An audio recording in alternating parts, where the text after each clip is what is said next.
Okay, welcome everyone. Good to see you all again. I think the community keeps growing, and we are Moria and I are very thankful for this.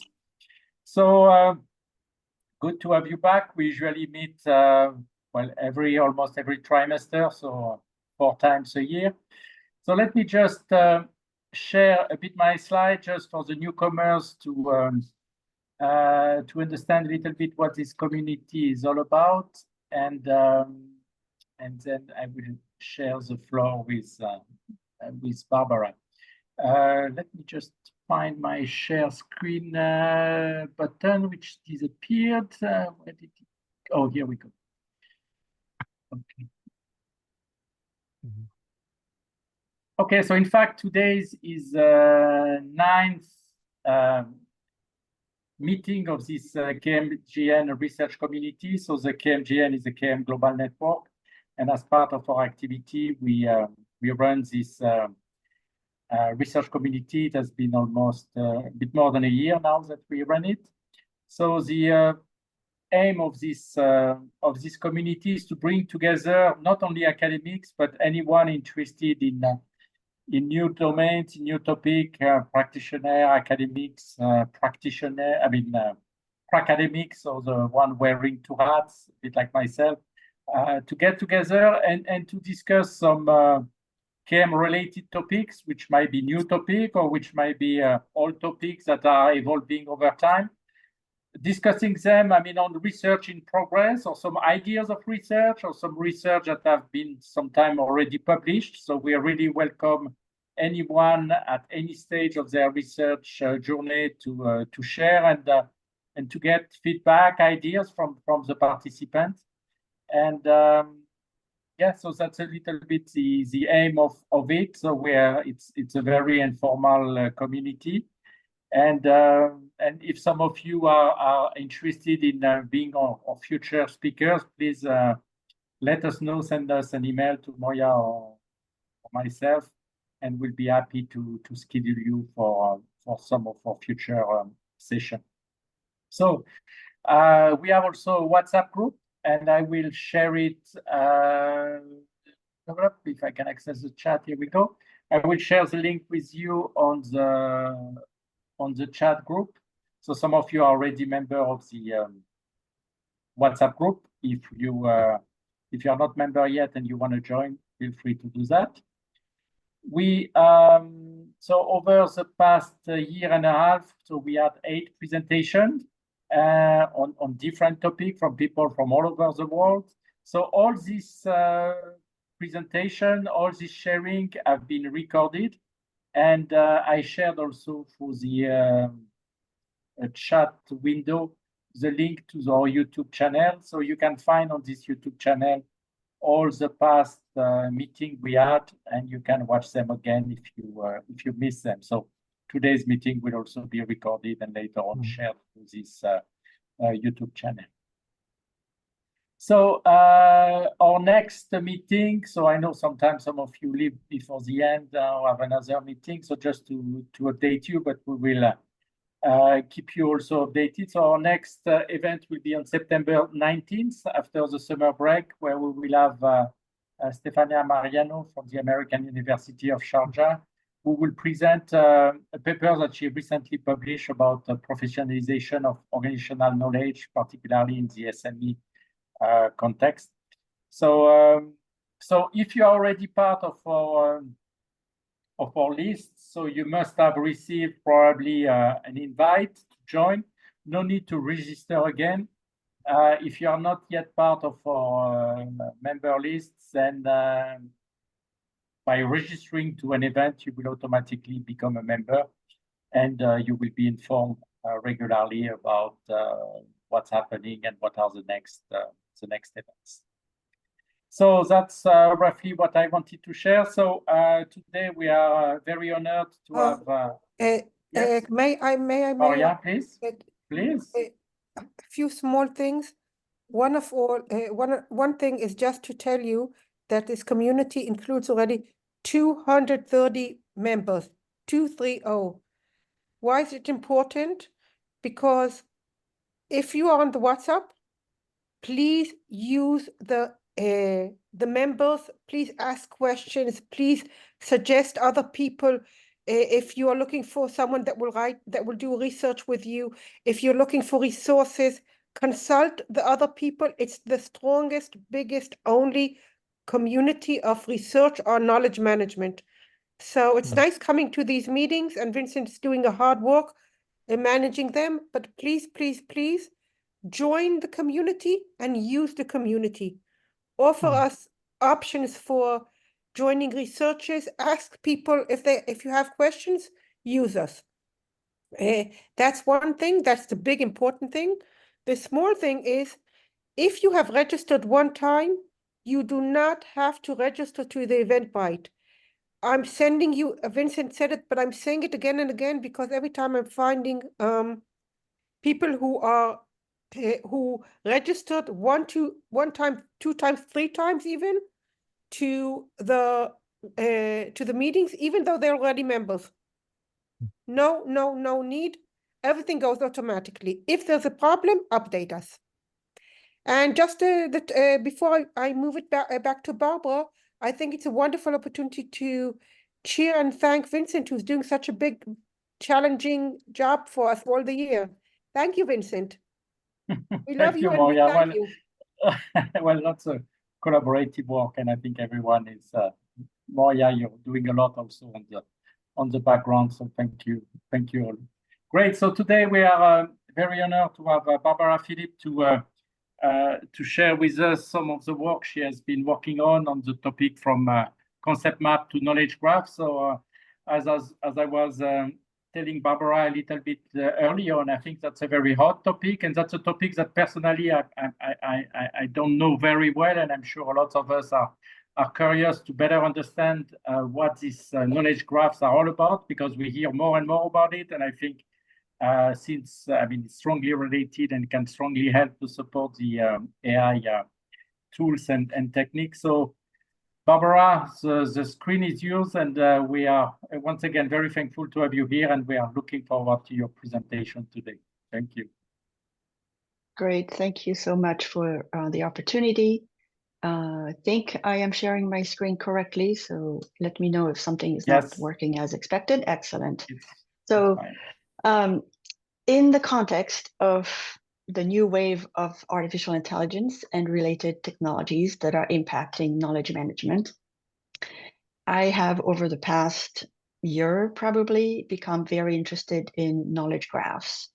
And as a result of prior experience over the years with concept mapping in a knowledge management context, I really want to explore the relationship between various approaches to the visual representation of knowledge and how it all relates to knowledge graphs and, more broadly, knowledge mapping. So today we'll start with the connection between simple techniques for visually representing knowledge using concept maps, and then go into more complex knowledge graphs. Then I'll do a demo of the little tool that I've been using to learn about knowledge graphs. And finally, we'll turn to a little presentation of some ideas for more focused learning or research or action learning, action research around knowledge graphs. And this is really where I really appreciate this community and any input and feedback or just reactions to what I'm presenting. So since this is a little bit about my learning journey so far, I would like to introduce myself as a knowledge explorer. First of all, I don't like to take myself too seriously at this point in my career. And I think since I'm self-employed, I can call myself whatever I want. And I decided to call myself a knowledge explorer. That way, I don't feel too much pressure to actually have a clear destination. And it feels like a little adventure. So it's more fun. A little bit about myself and this learning journey. I've always been interested in learning, and over time, that learning has become more focused and more intentional.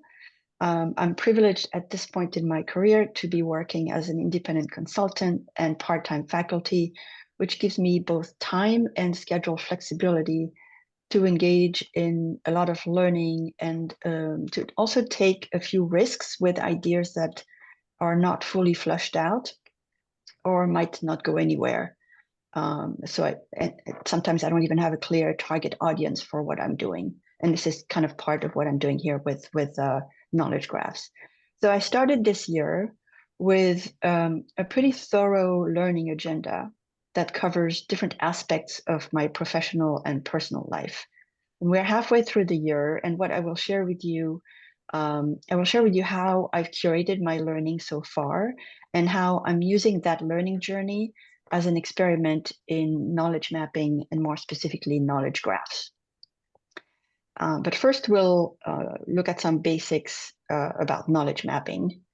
A few weeks ago, I did another presentation with my friends from Consult KM. It was focused on knowledge mapping for international development, and it covered a wider range of approaches to the visual representation of knowledge.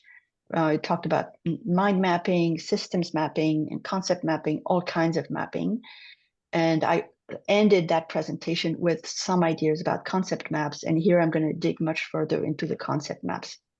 The knowledge graphs. So this presentation doesn't repeat what was done a few weeks ago, and you can find that other presentation online as well on LinkedIn, I think.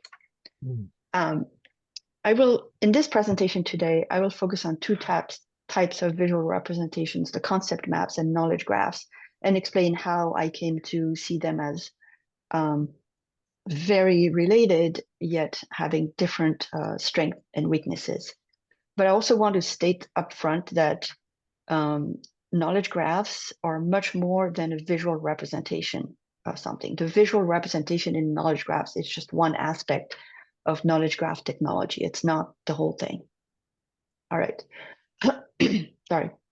So starting with concept mapping, this particular exploration, let's call it that, around knowledge, and in particular around knowledge representation, started many years ago for me with concept mapping. I've been using concept mapping forever. Concept maps can be easily differentiated from simpler mind maps, for example.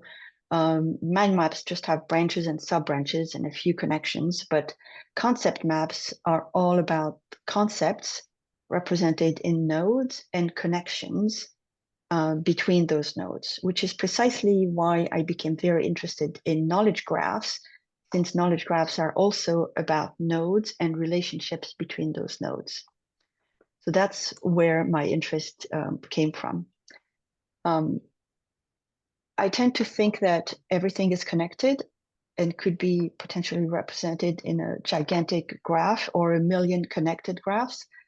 But if everything is connected, then what are the important connections, right? It can't just be this spaghetti map of connections everywhere. What are the important connections or important relationships that we need to pay attention to? And this takes me on a little tangent back to the notion of critical knowledge in organizations and in knowledge management. How do you identify and map the critical knowledge for that particular organization becomes a relevant issue when you start talking about creating knowledge graphs within an organization. What are they going to be focused on? So this is probably a bigger conversation, but when you start to construct a knowledge graph, you have to decide what the purpose of the graph is and what problem you're trying to solve. So knowledge graphs and concept maps serve similar purposes in terms of organizing and representing information, but they also differ significantly in terms of structure, complexity, and use cases. And maybe another tangent here. When I worked at NASA, I conducted many pause and learn sessions for project teams. Pause and learn sessions are very similar to after action reviews. For each session, I would create concept maps. Sometimes I called them knowledge maps. Sometimes I called them conversation maps. They were essentially a way to capture the essence of these conversations without losing contextual information. So it wasn't a summary, an abstract, or anything like that. It was a visual representation of the key elements of the conversation that had taken place. Of course, I didn't invent this particular approach. the chief knowledge officer that I was working with, Ed Rogers, was using concept maps for knowledge management long before I started working there. And I learned a lot from him. So it's kind of a learning journey that starts with a lot of other people's work. Over time, I conducted many sessions and ended up with many concept maps, meaning more than hundreds of maps. So I started aggregating them in a web of maps because I could connect them with the tool that I was using. So I ended up with 100, 200 maps linked in various ways. And the links could also be not just between the maps, but between nodes in the map. So it kind of became a complicated knowledge web. To make a long story short, I eventually hit some issues, right? Manually developing concept maps for a particular pause and learn session or after action review is times well spent. It's very useful. But manually tagging and connecting nodes across hundreds of maps becomes quite a nightmare, and it really doesn't scale indefinitely, and it's not sustainable over time. So something needed to be automated in order to scale that process. As a side note, NASA developed a knowledge graph around its lessons learned database as early as 2015, but that was a completely different effort, not related to what I was doing with pause and learn sessions. So where concept maps are very flexible and allow you to apply mapping to a lot of different things, they're not scalable necessarily. So knowledge graphs, on the other hand, allow you to scale and to also leverage other technologies to automate the tagging and connect to LLMs. And there's all kinds of possibilities out there that, to be honest, I haven't fully explored yet. So I'm still very much learning the basics, the foundations. So knowledge graphs can handle very large and complex data sets. However, in order to be machine readable, they also need to be more structured. So where I could pick and choose whatever connecting words I wanted to put in my concept maps, the connecting words or relationships in a knowledge graph need to be well defined and used consistently. You need an ontology behind your knowledge graph. So I don't know yet if this aspect of knowledge graphs will become an obstacle and will make knowledge graphs too rigid for certain applications. Again, which applications will work best with knowledge graphs and which are fine as concept maps is something to be further explored, I think. So I mentioned that I started 2024 with a personal learning agenda, and I will use one aspect of that learning agenda to do a little demo of the knowledge graph that I created. So the map, you don't need to see the details of the bigger map with all the colors. The map in the top corner shows the 4 key themes and 12 or so topics that I'm focusing on. So you can see that there are already some structure in my learning agenda. There's like 4 themes, 12 topics below that. So that's kind of a little bit of a structure to what I'm trying to do. And that's important for curation purposes.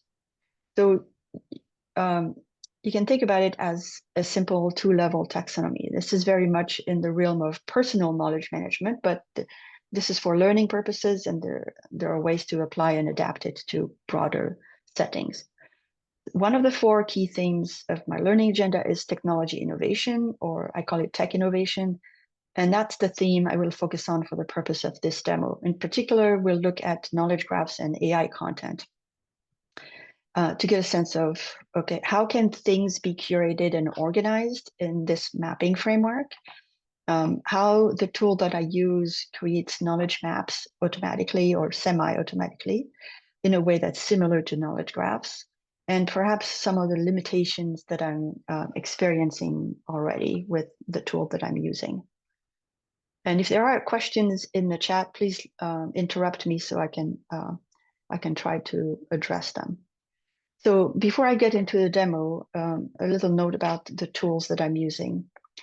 I'm using a personal knowledge management tool called TiddlyWiki with a plugin that's called TiddlyMap that allows me to do the visualizations, the visualization part of the graph. And this is a tool I've used for a couple of decades already. It's nothing new. but it's very flexible in the sense that it fits in one single HTML file. There's a lot of JavaScript that I don't need to touch the back end of it, and I can easily move it, copy it. Anyway, it's on my desktop, it's not in the cloud. The tool is actually not important because I know when I did the presentation last month about knowledge mapping, there were lots of questions about the tools, and that's not the point of this presentation at all. So I'm just showing you one tool that I'm using because I'm familiar with it. I'm not recommending this tool. It is not really a knowledge graph tool. So I'm just using these tools as for my own learning and because I know how to use them already. They're in no way a recommendation. All right, so I think what I'm going to do now is switch to, just need to be careful not to click the wrong key and disconnect completely from the session. I'm going to stop sharing this and I'm going to share.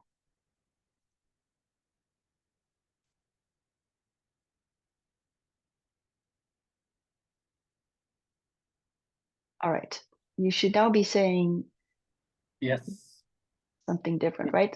Okay, yes, so correct. this is excellent. So this is Tiddly, a version, the tool itself is called TiddlyWiki, and with the plugin, it's called Tiddly Map.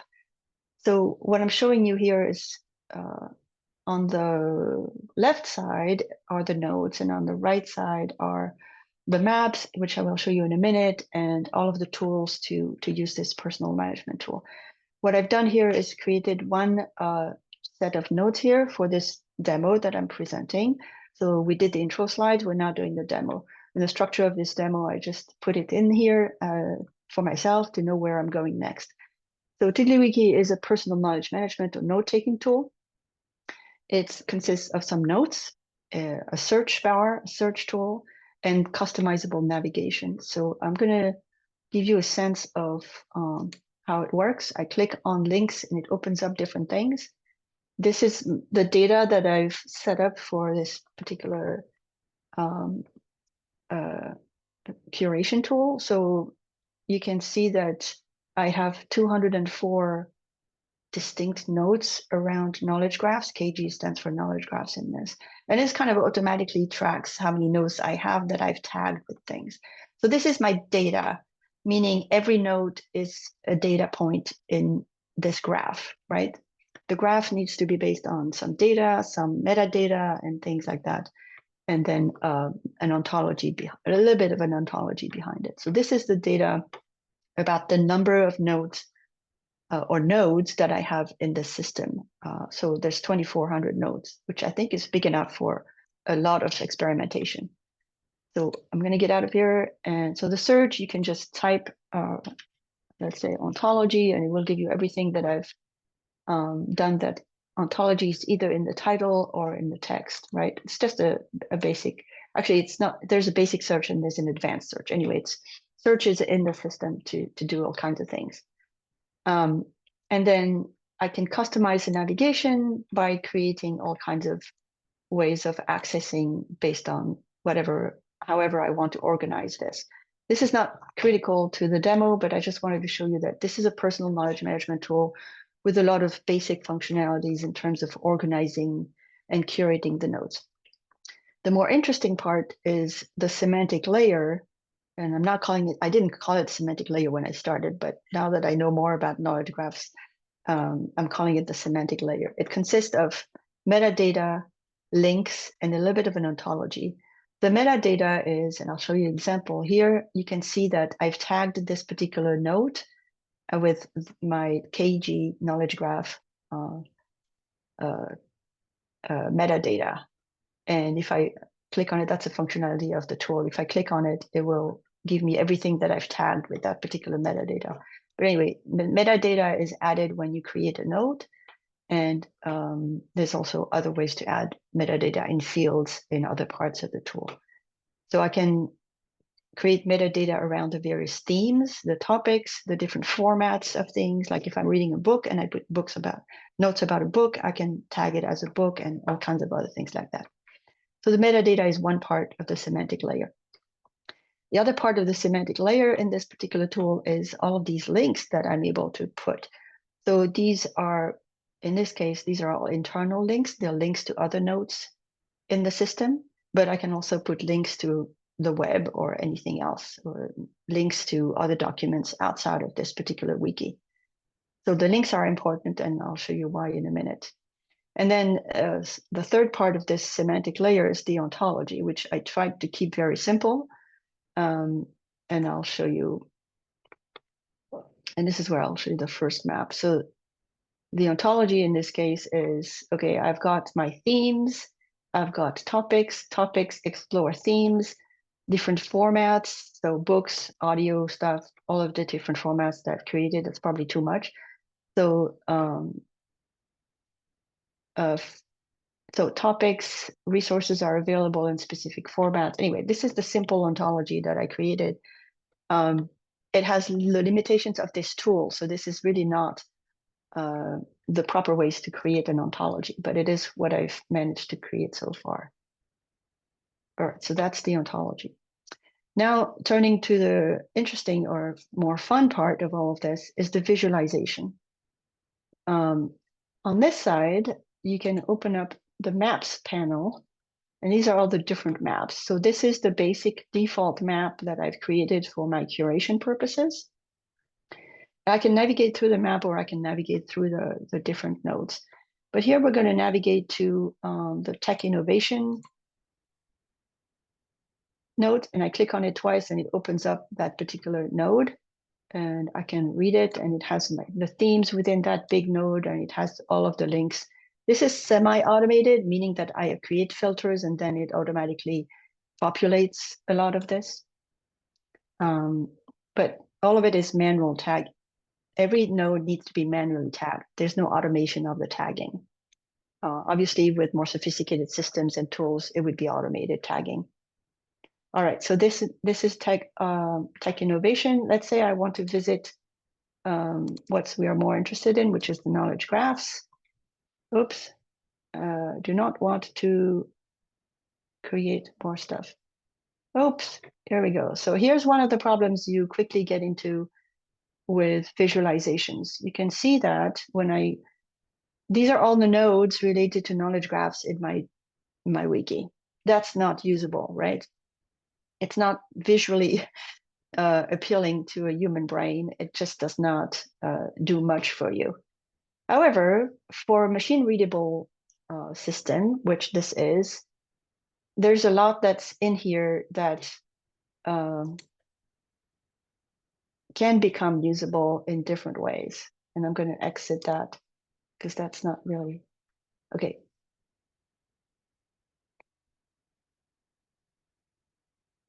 I want to get to a map that's simpler so that you can see how some of these things work. So here, this is a map or a graph based on the nodes that are in the system that focuses just on two authors who have written a lot about knowledge graphs, Mike Dillinger and Tony Seal. And this is all of the nodes that are attached to those two names. So I've tagged them as authors, and then I've tagged what the different things that they've written that I've taken notes about. And so this is a more usable map for me, obviously. And this is based on a specific filter that I created. It's like creating a query that pulls the elements that you're asking for, and it visually presents them to you based on specific relationships. And you can see that there are two key types of relationships here. Tony Seal has been tagged with AI, and this AI house document, which is probably either a blog or something, has been tagged with Tony Seal, or links to Tony Seal. It's not been tagged. So links and tagged with are two key semi-automated links, connections or relationships that are created in these maps. And you can do all kinds of things with colors and whatever, but that's not really critical here. So one of the questions I have is, how useful is this? Is this useful to me? Does it, actually add value, or is it just adding work that doesn't really bring anything? So I'm trying to figure out how to use these types of visualizations Let me go back to where I was to remember where I'm supposed to be and not go too far. All right, so some lessons so far, because I don't want to spend too much time here. I could spend hours and hours. Some lessons so far. This works great as a personal knowledge management tool with some mapping capabilities, but I'm already reaching the limits of this tool's capabilities because I crash the tool pretty easily when I do a query that brings too many results, and it doesn't look useful to look at it this way. It's just too many things in one particular graph. It's useful as a tool to learn about simple taxonomies and ontologies and how these things connect and how to create a knowledge graph, a simple knowledge graph around specific topics that you're interested in.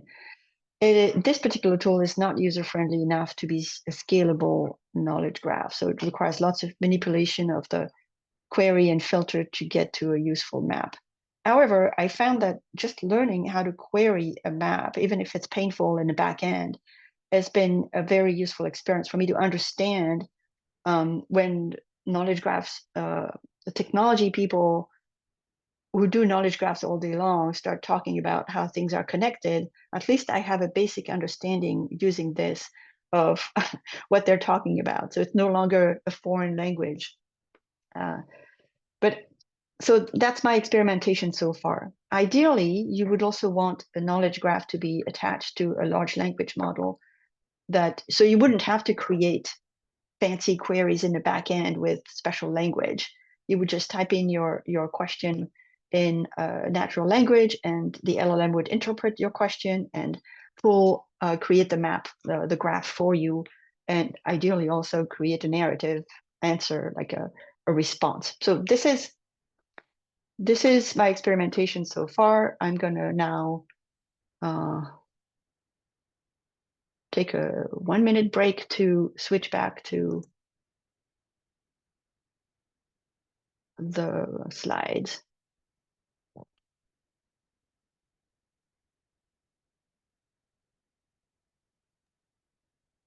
And I may have while you do so there is a couple of comments in the chat. They are not questions. So Elizabeth was telling us that she's exploring knowledge graph deeply in her learning journey.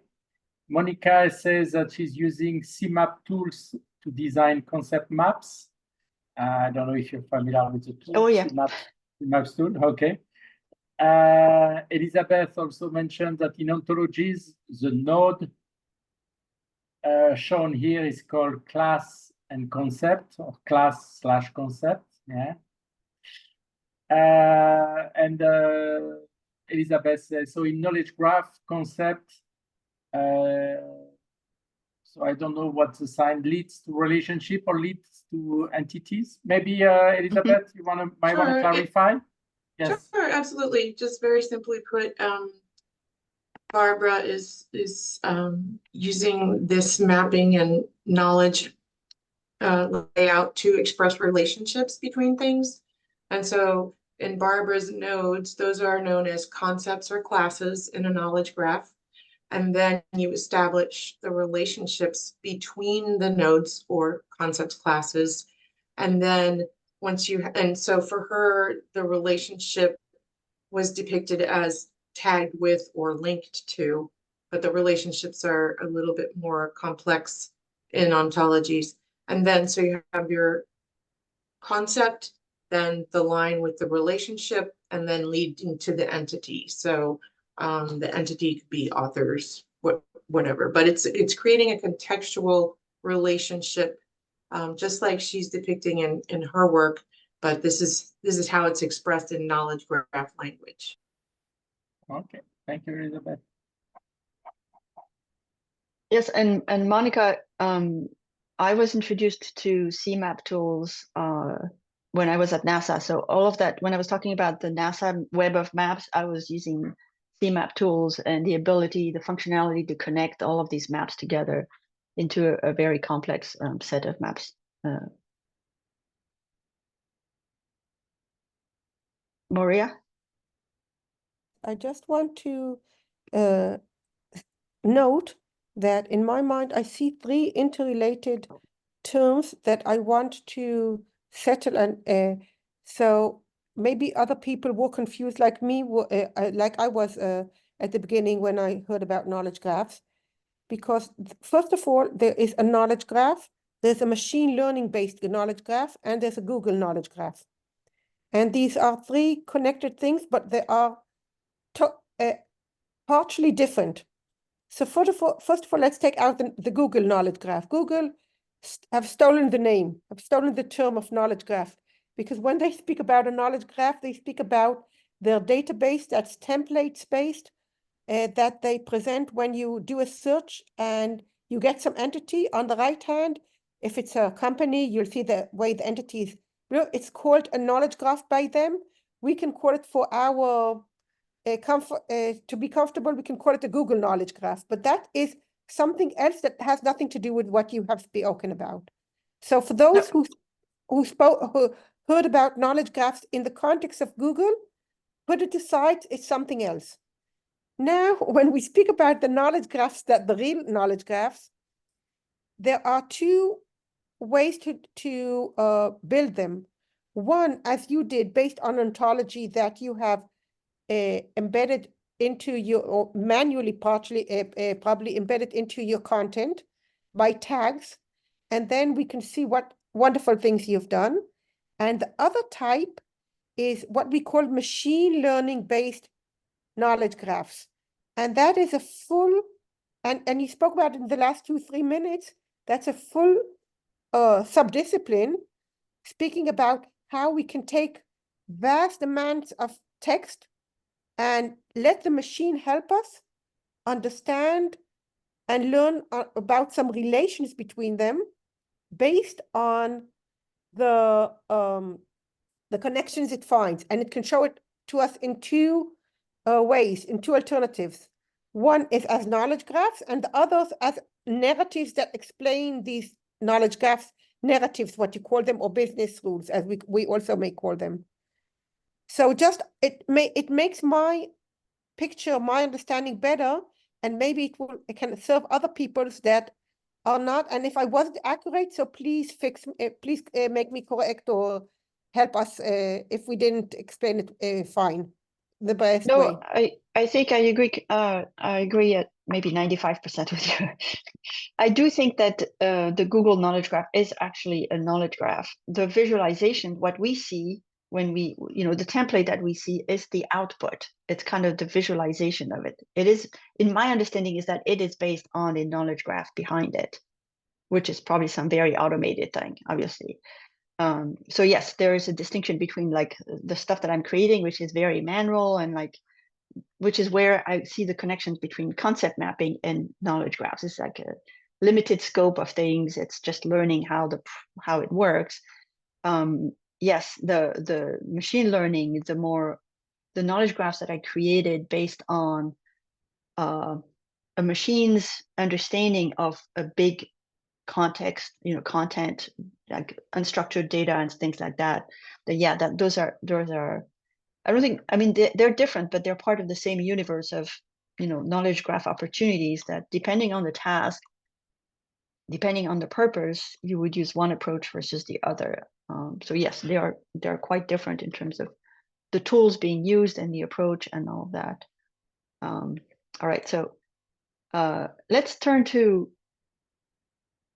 what am I doing with this? Like, I played around with it for 6 months. I've, probably discovered as much as I will with this particular tool.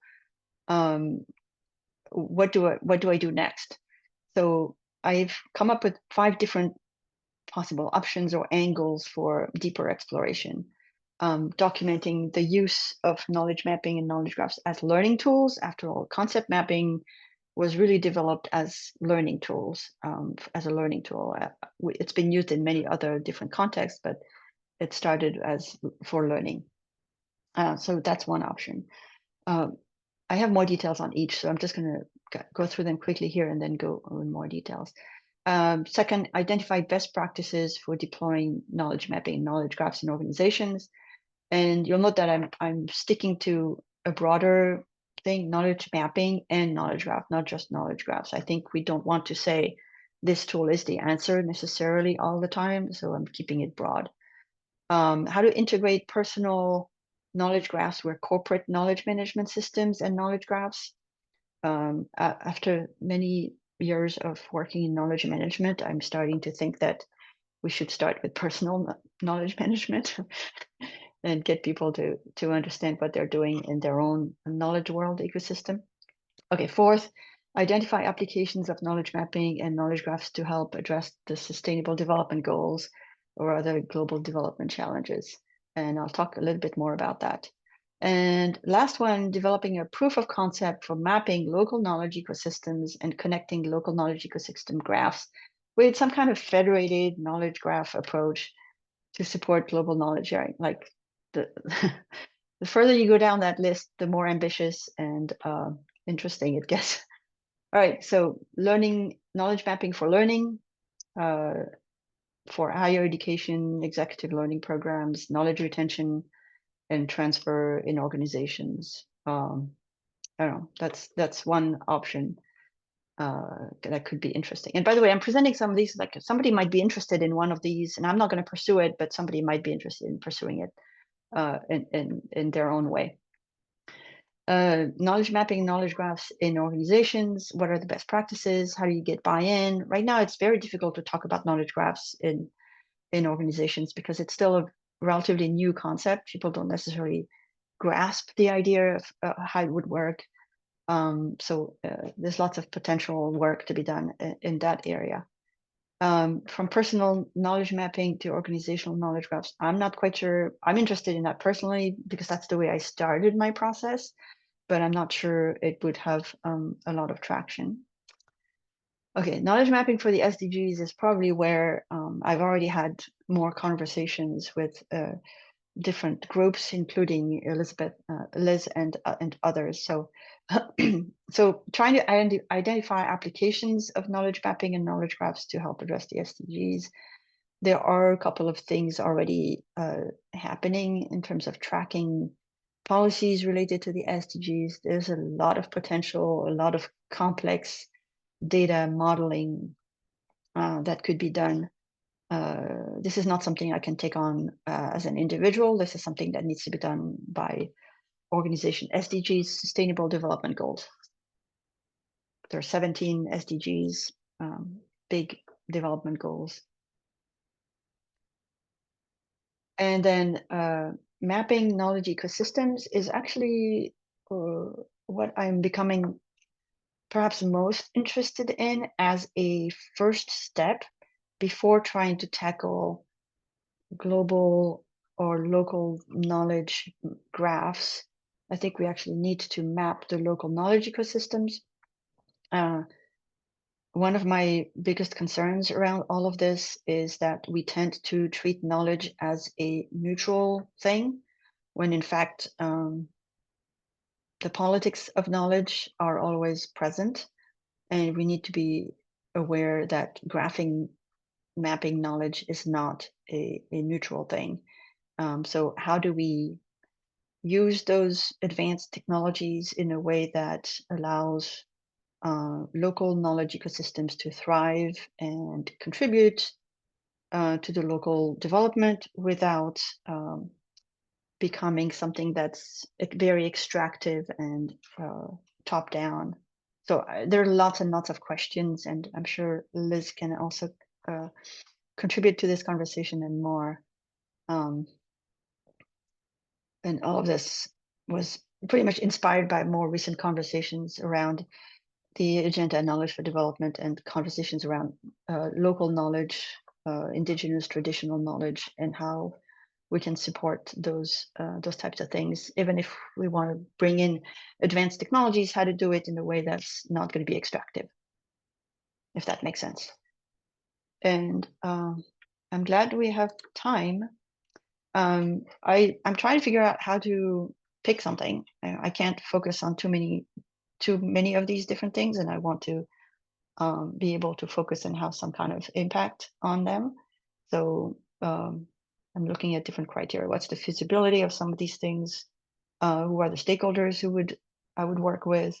How does it align with other strategic goals and my own? It needs to fit in my own personal learning agenda, but mostly I want to find ways to work with other people to advance this. And we're in conversations with the Knowledge for Dev group and community, so maybe something will come out of there. But I look forward to your inputs and feedback on the presentation and on the broader theme as well. And I think I will stop sharing, and I think I'm done with the slides. Okay. And it's good that we have we have some time to. Thank you so much, Barbara, for your great presentation. Yes, so we're gonna take questions. Maybe just a way to clarify things for someone who's a bit new to it, like myself. Before you engage into, developing a knowledge graph, should you already have some, some order into your data, your document? Should the first step be somehow to have a taxonomy or to have your documents properly tagged or whatever before you engage to this next level, or there is no need for it and you can start even so you have no structure or very little structure into your documents or your knowledge repositories or whatever you have access? So I think that's partly what Morea was talking about. There's different ways of approaching it. If you have a mass of data and you want to build, you can use machine learning to extract the connections. The machine learning will find the connections and create the graph for you, or create the beginning of a graph. So you could start with no taxonomy at all, have machine learning create the initial taxonomy, essentially the initial connections between the concepts, and then you can work with that and adjust and do whatever you need to fit your own purpose if you need to adjust it. And you can go the other way and start with a very simple taxonomy, build the graph around a simple taxonomy, and then add to that taxonomy and ontology as the need arises. I don't recommend spending ages and ages building your semantic layer, your taxonomy, your ontology until it's perfect, and then developing, putting a graph on top of it. Start small. This is what I'm recommending to people that I'm working with right now. Start small with something that has high value, that you can do a proof of concept or a small pilot activity. Ideally, where there's already good data, like you have a good set of data, it's not too messy, or like you don't launch it on your intranet, and you don't try to do that with a messy set of data. But a small taxonomy with a simple ontology, create a basic knowledge graph, demonstrate the value, and then start building, because it's very flexible and it can be adapted and grown in many different ways depending on the needs that arise. So within an organization, I think you can start somewhere with a small thing and then expand as the need arises and as the value proves itself. For the SDGs, I have no idea where to start. It's like, it's too big. It's like, okay, which SDG, or what particular aspect of the SDG, it would have to be strategically started somewhere, but not try to tackle the entire universe in one graph or in one effort, if that makes sense. Yes, it does.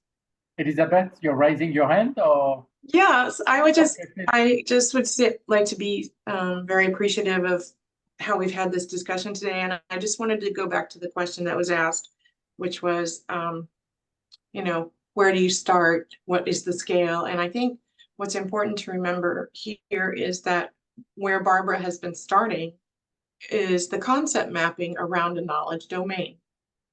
And concept mapping is something just like any other knowledge graph or taxonomy or ontology, is something that you do start small based on the purpose of the knowledge domain and the concepts in them.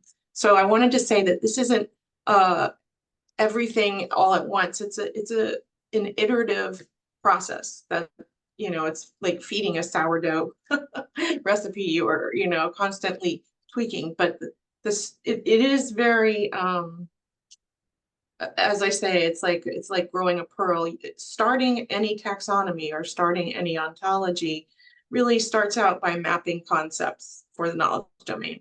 So then the taxonomy can be formulated once you have the domain and you've gotten your stakeholder buy-in, but also very much it is true that it can be augmented or discovered using auto classification or text analytics through a semantic layer, which is knowledge graphing. So I'm kind of mixing my concepts, but I would say concept mapping is an excellent start. Then take that on to taxonomies and then see what the next hybrid beyond that is to point at your data. And then begin small with the ontologies, because the ontologies are creating relationships between concepts and entities. So it's not like, let's start at the top and with a graph. It is start the small, iterate to what works for the knowledge domain. And of course, everything starts with better data, but you don't always have that luxury. So I would just like to say these are all like gradations. And sorry if I'm clouding up the message of today, but I think it's fascinating to see how Barbara is going through her learning agenda. I'm also going through my learning agenda through a taxonomy lens. And people do get very intimidated when they hear about knowledge graphs, but it really does start with the concept mapping. Thank you so much for the clarification. Okay, any question, please take the mic and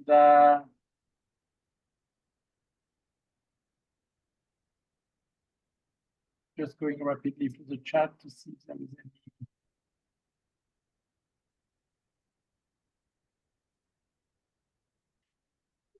So I don't see any question yet. Let me ask a follow-up question, Barbara. So you mentioned about learning. Yes, about learning. Could you give us an example on how this knowledge map can be used for learning? I mean, I do understand that by creating the knowledge graph or the concept or identifying the relationship, I mean, you better understand what, I mean, the semantic behind it. But for the learner, I mean, I'm not sure if that's the learning you're talking about, or if by using the knowledge graph, you can also learn, or you're talking about machine learning? No, I was talking, so the idea that graphs could be helpful for learning is really trying to see if we can expand the concept of learning through concept maps to graphs. So concept maps are known as a very good tool for learning because it helps students see how different concepts are connected and create their own concept maps based on what they understand. You know, it's showing their understanding of a set of concepts that are related. So it's a very useful tool for students. Or that's pretty much where that's where CMAP tools comes from, and a lot of the other concept mapping tools, really from an educational background. I'm trying to see if that can be also explored in the concept of much larger knowledge graphs based on data. And the way I'm looking at it, it's not so much learning, but getting new insights from the graphs. So for example, I could not have created a concept map of all of these 2000 nodes that I've now created in my personal knowledge tool. But when I go explore it and I create those queries and I want to see the connections, it brings to mind and insights for me that I could not access just by reading my notes one after the other. So it does, and of course, because I tagged everything, it's not exactly brand new insights, but it's things that I've connected in the past that I could forget easily. That suddenly I see, oh, I connected these two things. What else does that bring up? What other insights can I come up with based on these connections? So that's where I'm trying to explore, like, what kind of new insights can people get from looking at or exploring knowledge graphs, even especially if they didn't create them themselves, because that's where you would find new insights from other people's way of tagging and things like that. Okay, thank you.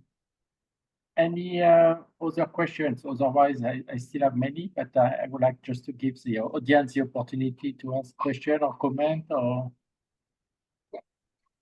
Yeah, I'm seeing in the chat there are a couple of great references. Yes. The Knowledge Graph Cookbook is one that I keep referring to when I, need to get a grasp of what are knowledge graphs again. There are a few great resources there, so thank you so much for sharing in the chat. Now, I'm curious, you did mention about the work you did at NASA in connecting these best practices into a larger knowledge graph. Could you tell us a bit about the approach or the end result or the tool itself, just to we better understand how it works? Or yes, so I started doing the mapping around pause and learn sessions. So I was responsible for facilitating a lot of different pause and learn sessions. So that gave me access to a lot of conversations. And how do we capture the conversations? Well, initially you don't necessarily want to create a database per se of lessons based on these conversations. First of all, you want those conversations to be really open and transparent. So you want to, create some level of privacy in those conversations, and you don't necessarily want everything to be open to everyone.